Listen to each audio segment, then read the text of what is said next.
Hi, Jamie. So good to see you again. What's new?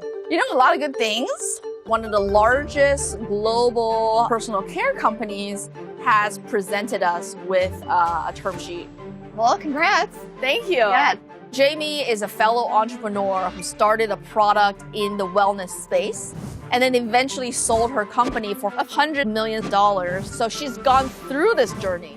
Proven now has an investment offer. So we want to work with Jamie to get her experience as well as get her thoughts on that kind of opportunity. Tell me more about the offer. Are they looking at a full acquisition or majority investment? We are only looking at an investment. Okay. So they want a partial investment, which is what at this time is interesting to us. Yeah. We have, turned away many potential serious investors because it's not just about the money. Amy and I have always known that what we created with Proven is very special. So with this decision, there are pros and there are cons. Is this the right time for us to take this investment? Do we see them as the right partner for us going forward? What, advantages so far have you found in being a part of this kind of, global conglomerate? One is, our supply chain. We have a lot more opportunity there. Pricing discounts because we're buying at volume. Unilever's been negotiating these contracts and pricing for so many years. Greater distribution. With Proven, we have so much opportunity with the platform that we have. I think there's still so much for us to build. That's why we're thinking that it might make sense to have the help of a global personal care brand to help us as we expand internationally, Right. as we expand into other categories, so that they can be on our side rather than, competing against us. That was key for me with Schmidt's. I knew that if I said no to Unilever, my competition was going to grow more fierce. It's truly, do you join the family or do you continue to compete against them? And it's tough. Bing has a lot to think about, just like any founder who gets a big investment or acquisition offer. Taking on a big sum of money from investors opens up a lot of opportunity, obviously, but it also brings up new challenges. As you know, a startup moves quickly. As the boss, you're the one in control of the decisions. You have the freedom at Proven to just create products, when inspiration strikes. And we do. If you're acquired or if you have investors that have a big stake in your business, you have to get approval for some of these things. Things move more slowly. Product development is a little more slow. And of course, when you partner with a strategic, they're going to want to see that you don't have a lot of contracts that are in place that are hard to get out of. Make sure when you're negotiating terms that you don't have exclusivity clauses and that everything's as minimal and loose as possible. The bigger the business gets, the bigger challenges, the bigger the stresses. Like when our product was all tied up on store shelves at Target, Costco, Walmart. It was selling well, but I wasn't seeing that money for many, many months, and it's scary. Have you made up your mind yet, or are you still considering?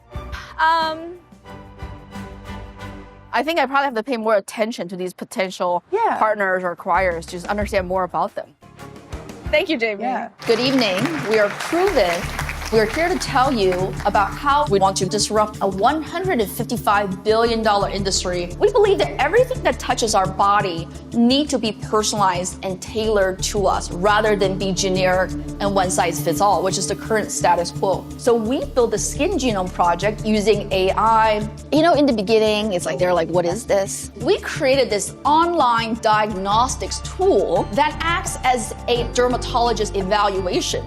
And we can then figure out exactly what products to serve them. And then as they listen to our story, I can see them being engaged. Why we found Proven? We ourselves were among the millions of consumers that are dissatisfied. I can see, me landing and them feeling excited. So we first launched in 2019. Within 2 years of launch, we already have more than 100,000 paying customers.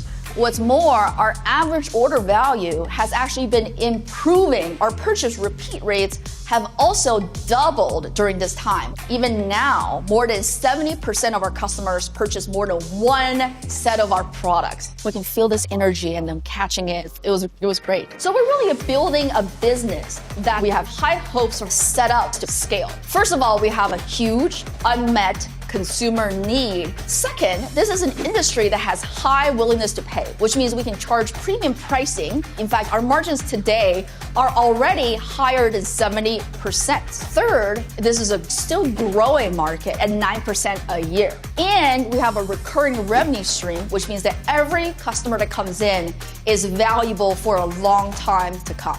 Thank you so much.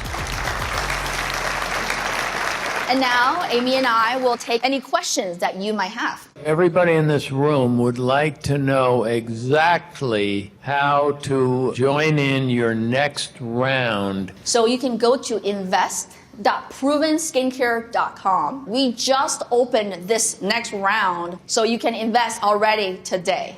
Everyone loves a good story, so I'm curious why consumers should care about your brand opposed to competitors' brands. Absolutely. There are several elements to our story. In fact, when we were in Y Combinator, we had both newborns. We would bring these giant breast pumps with us to Y Combinator, try to find a room to pump, and all the rooms are glass, and then run around with milk jugs and then try to talk to our investors about the company. So we've been through some stuff, so these kind of stories are inspiring to, I think, our customers who are smart, beautiful women who, are also wanting to achieve and also have, a whole life going on. So I think the many facets all contribute to why people love what we're doing. Hello. Yeah, welcome. Body Show is one of a kind. We learned so much. This is really the first time we get to chat and know about retail investors. I'd be interested in any information you could give me. We got a first-hand experience to understand how do we put together a story, how Ming and I started this skincare. I had a lot of skin problems. What do they care about? You've got your advanced degrees and all this other stuff, so I want to know what's your goal ultimately? I had the role of being the main person who talks about Proven externally. Now, Amy also has a chance to talk to our investors directly. Average, each customer will buy 2 to 2.5 set of products. And I think she did a fantastic job. Thank you so much. So as I'm manning the booth, Ming is having private conversations with investors. Hey, Piers. Hey, Charles. Thank you guys for coming by. We were able to do a conversation that was more private in a breakout room. We could sit down and have a real discussion. We saw your business. We're very interested. We think we can do some big things together. Could you talk a bit about how you typically partner with brands that you might be interested in and how we could potentially work together? So how it works is we find a very interesting business. We meet the team. We do a lot of thorough due diligence. And if we're interested, we would personally invest. And if it's a larger allocation, we'd bring our partners we have through our investor network. Wonderful, wonderful. So maybe I can share the deck with you. You can ask me any questions. Great. The meeting for me and Pierce was so that we could get to know her better, to understand her vision, what her plans are for the company, her background, and then it gave her an opportunity to go through her deck and explain it to us in detail. I understand the business, and I can see this as a big disruptor. We've made a lot of notable investments in other industries. I think we can partner well with you. Great, great. We look forward to working with you. Same here. Thank you so much. Next step is to do some of our homework, and we'll come up with a proposal for her. Thank you for your time. All right, everybody. So thank you all for making the trip out to Chicago. I just want to thank everybody again for being here. The reason we're doing this offsite is because the Proven team has grown tremendously in size over the past year. We're just trying to squeeze as much as we possibly can into these couple of days. There will be some prizes, so I would ask that everyone find to take notes on your laptop. A lot has happened for the business, and it's great to get everyone to see it all come together. These next few months are really important to Proven. We need to understand what the goals are. We're aligning priorities so that then everybody can go and execute in the right direction.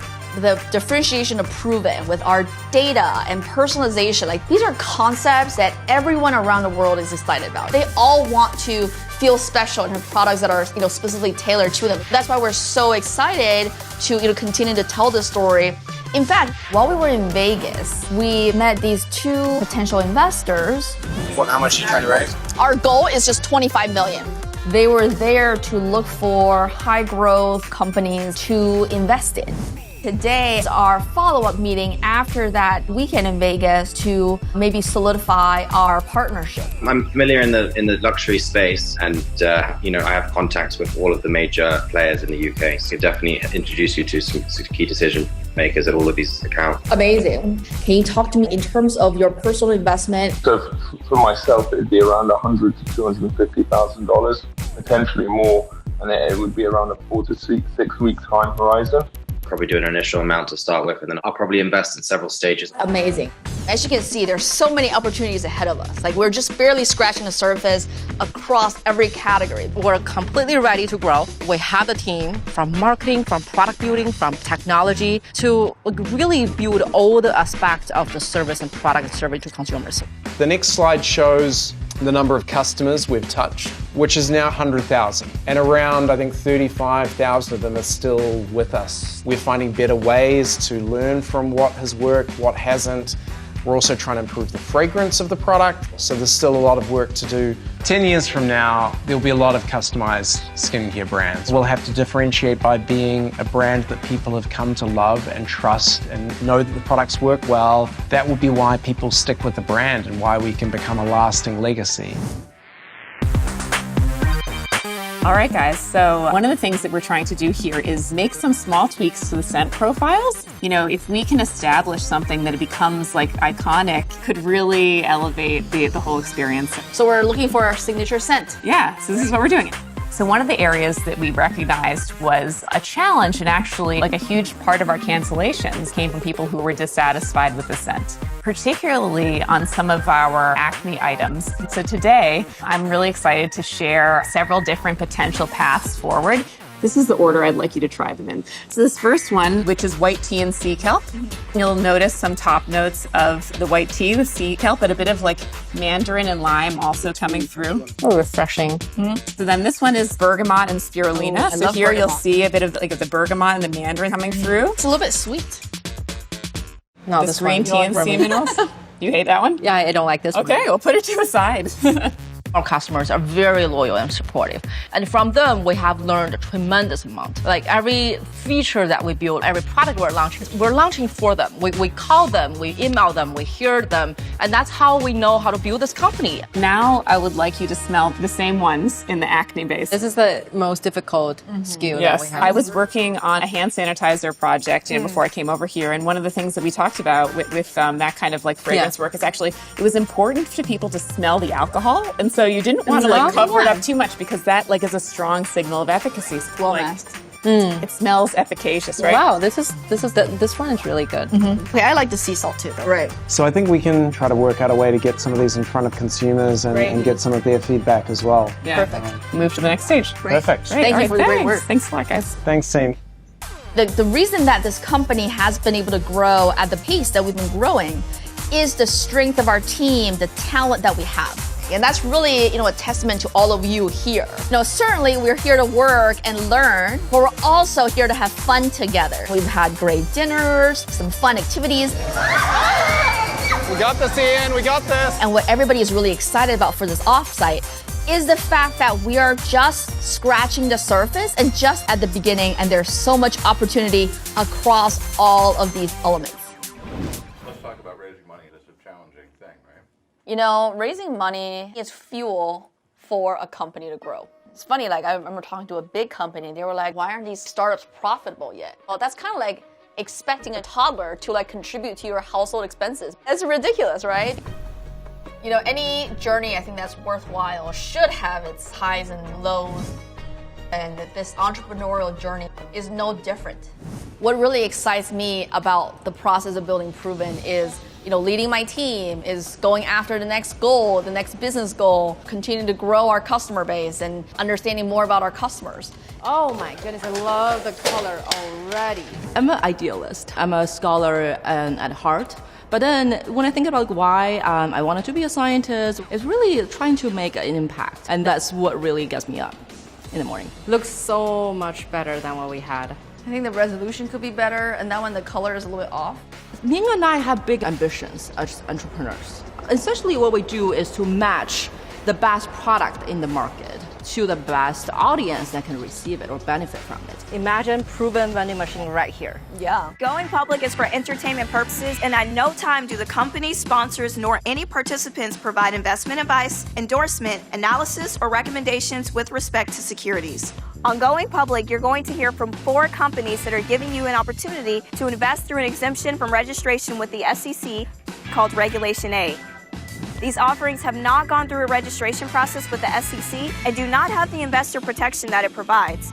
And it should be noted that just because the show is called Going Public, there is no guarantee that any company will in fact go public or ever list on an exchange like NASDAQ, for example. Bottom line, you need to know the risk going in. And Going Public makes no assurances or guarantees that any potential investor commitment or strategies discussed will result in company's success. Another thing you need to know is that Going Public is operated by Crush Capital, and Crush Capital is being compensated by the companies featured on the show. And some of our mentors have interest in the companies as well. These relationships mean that there could be a conflict of interest between the investors, Crush Capital, the companies featured, and the mentors on the show. We detail all these potential conflicts on the Going Public website at goingpublic.com.